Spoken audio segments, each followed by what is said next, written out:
चलिए बात करेंगे पश्चिम बंगाल की। पश्चिम बंगाल की राजनीति से जुड़ा एक अहम मामला एक बार फिर से चुनाव आयोग के दरवाजे पर है।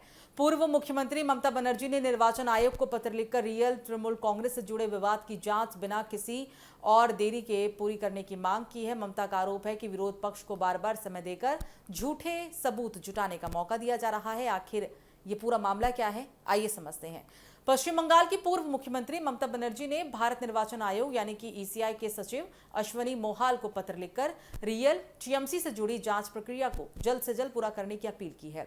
उन्होंने आयोग से ऋतिव्रत बनर्जी की शिकायत पर जांच जारी किए बिना कोई नई समय सीमा दिए बिना जल्द समाप्त करने की भी मांग की है।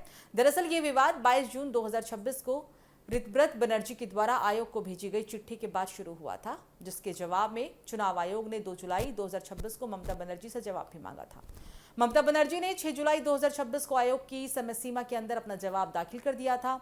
अब उन्होंने मांग की कि 25 जुलाई 2026 की मियाद बीत जाने के बाद विरोधी पक्ष को और भी समय ना दिया जाए। ममता बनर्जी ने अपने पत्र में जिक्र किया कि चुनाव आयोग के निर्देशानुसार उन्होंने 6 जुलाई 2026 को ही अपना जवाब आयोग और ऋतिव्रत बनर्जी को ईमेल और स्पीड पोस्ट के जरिए भेज दिया था। तो दूसरी तरफ आयोग ने ऋतिव्रत बनर्जी को जवाब देने के लिए पहले 10 जुलाई तक और बाद में उनकी याचिका स्वीकार करते हुए 25 जुलाई 2026 तक 15 दिनों का अतिरिक्त वक्त मांगा था।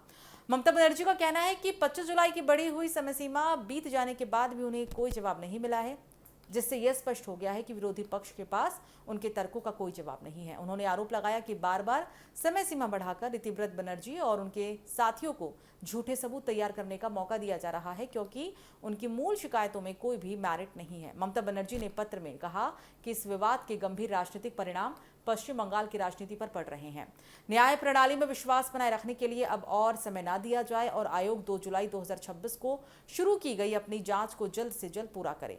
पश्चिम बंगाल, मेघालय और त्रिपुरा में मान्यता प्राप्त राजनीतिक दल के रूप में एसआईटी अपने रुख पर कायम है। फिलहाल ममता बनर्जी ने चुनाव आयोग से साफ तौर पर मांग की है कि अब विरोधी पक्ष को और समय ना दिया जाए और जांच प्रक्रिया को जल्द से जल्द अंतिम रूप दिया जाए।